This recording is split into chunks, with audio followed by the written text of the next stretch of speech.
Assalamualaikum warahmatullahi wabarakatuh. Hai adik-adik, semoga kalian sehat selalu ya, dan tidak lupa untuk selalu menjaga kebersihan. Nah, bertemu lagi dengan saya, Syafil Hidayah dari Pendidikan IPA Universitas Jember. Nah, pada pertemuan kali ini, kita bersama-sama akan belajar tentang zat adiktif.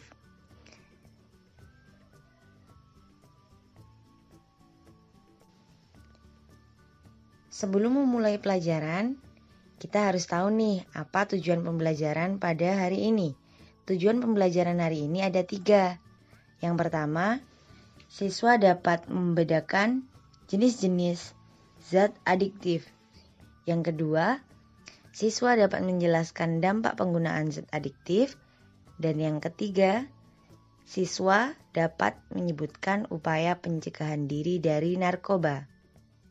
Nah, apakah yang kalian ketahui tentang zat adiktif? Ya, benar. Zat adiktif adalah zat-zat yang apabila dikonsumsi dapat menyebabkan ketergantungan atau ingin menggunakannya secara terus-menerus. Pernahkah kamu mendengar bahwa orang yang terbiasa minum kopi, kemudian tidak meminum kopi, dia akan merasa pusing? Nah, gejala itu menunjukkan seseorang mengalami ketergantungan karena di dalam kopi terdapat kafein yang merupakan salah satu dari zat adiktif. Kemudian kita lanjutkan ke jenis-jenis zat adiktif.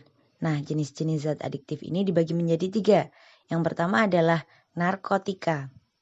Apa itu narkotika? Ya, narkotika adalah zat yang berasal dari tanaman yang menyebabkan penurunan atau perubahan kesadaran, menghilangkan atau mengurangi rasa nyeri, dan menyebabkan ketergantungan bagi penggunanya. Nah, narkotika sendiri ini dibagi menjadi 3 golongan berdasarkan potensi menyebabkan ketergantungannya, yaitu yang pertama ada golongan 1 yang dapat menyebabkan ketergantungan yang tinggi. Contoh, ada heroin, kokai, dan ganja. Kemudian golongan yang kedua yaitu dapat menyebabkan ketergantungan yang tinggi dan dapat digunakan sebagai pilihan terakhir dalam pengobatan.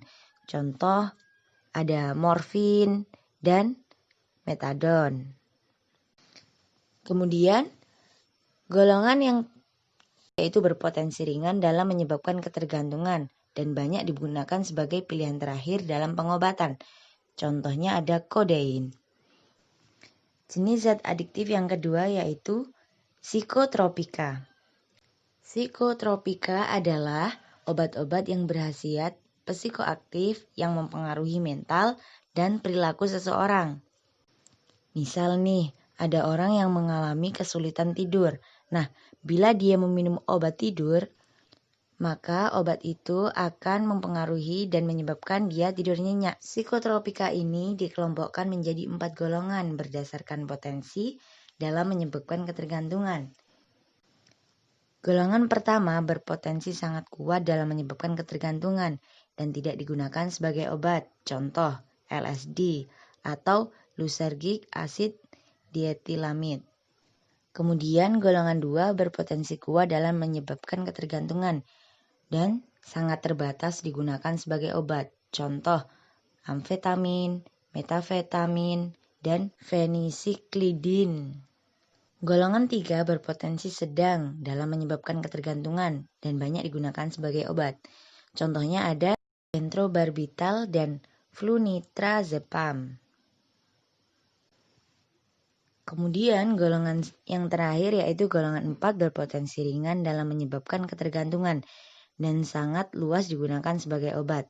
Contohnya ada diazepam. Kemudian ada clobazam, dan ada nitrazepam. Nah, selanjutnya jenis zat adiktif yang terakhir adalah zat psikoaktif lainnya. Zat psikoaktif lain yaitu zat atau bahan yang bukan narkotika dan psikotropika yang berpengaruh pada kerja otak.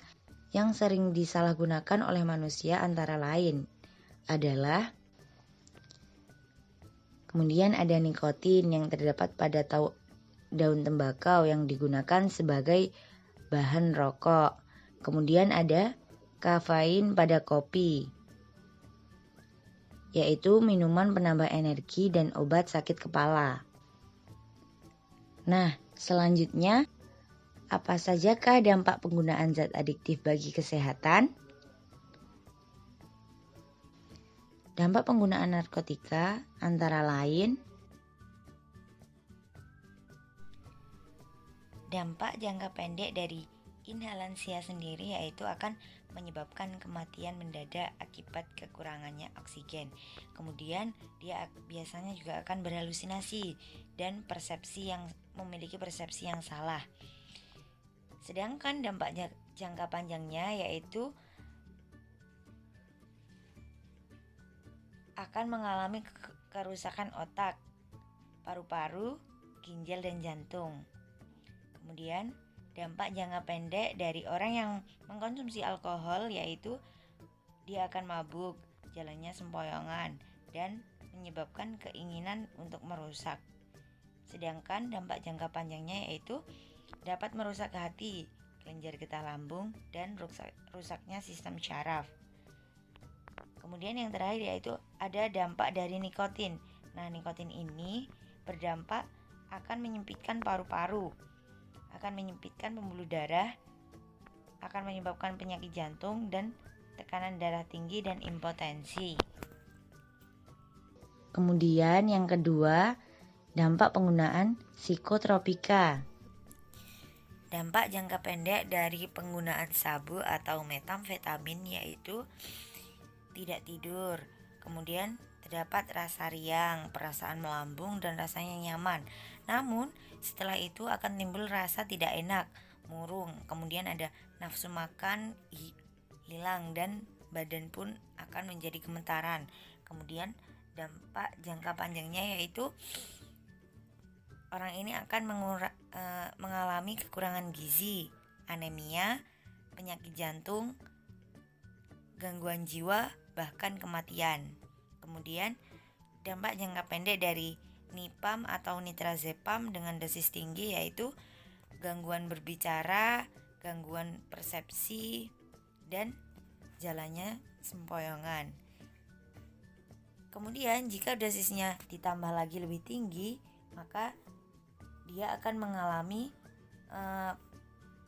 penghambatan pernafasan, koma, hingga kematian.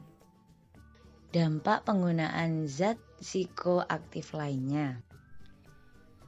Dampak jangka pendek dari inhalansia sendiri yaitu akan menyebabkan kematian mendadak akibat kekurangannya oksigen. Kemudian dia biasanya juga akan berhalusinasi dan memiliki persepsi yang salah. Sedangkan dampak jangka panjangnya yaitu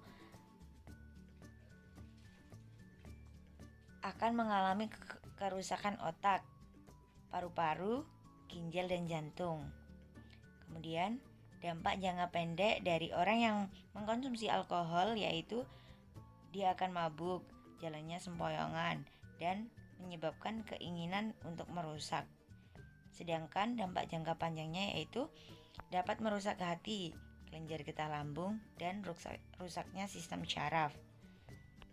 Kemudian yang terakhir yaitu ada dampak dari nikotin.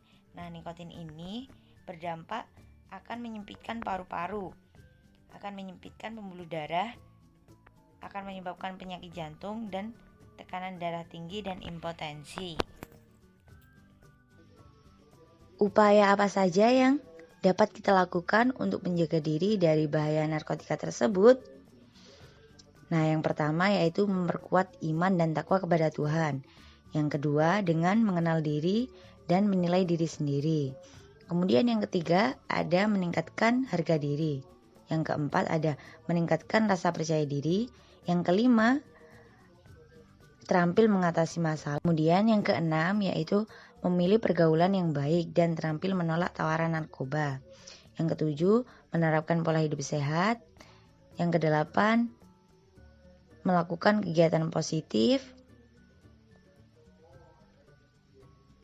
Dan yang terakhir yaitu dengan membangun komunikasi dan hubungan yang baik dengan orang tua atau keluarga.